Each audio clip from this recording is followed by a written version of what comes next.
Hi అండి, నమస్తే. నేను కొబ్బరికాయ మామిడికాయ పచ్చడి చేస్తున్నానండి. తెలియని కోసం, తెలుసున్న వాళ్ళ కోసం కాదు, తెలియని వాళ్ళ కోసం అండి. పచ్చిమిరపకాయలు వేయించుకుంటున్నాను. పచ్చివాసన పోయే వరకు ఎక్కువ ఏమీ వేగక్కర్లేదండి. కొంచెం కొత్తిమీర వేస్తున్నాను. కొత్తిమీర కావాలితే వేసుకోవచ్చు, లేకపోతే లేదండి. పచ్చివాసన పోయే వరకు వేయించుకొని మిక్సీలోకి తీసుకున్నానండి. కొబ్బరికాయ ముక్కలు, మామిడికాయ ముక్కలు, జీలకర్ర, వెల్లుల్లిపాయలండి, కొంచెం ఉప్పు, కళ్ళుప్పు తీసుకున్నానండి.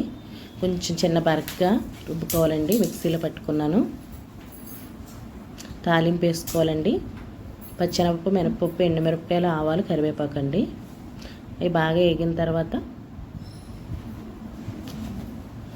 ఆ పోపు ఇందులో వేసేయాలని పచ్చట్లో రెడీ. కొబ్బరికాయ మామిడికాయ పచ్చడి రెడీ.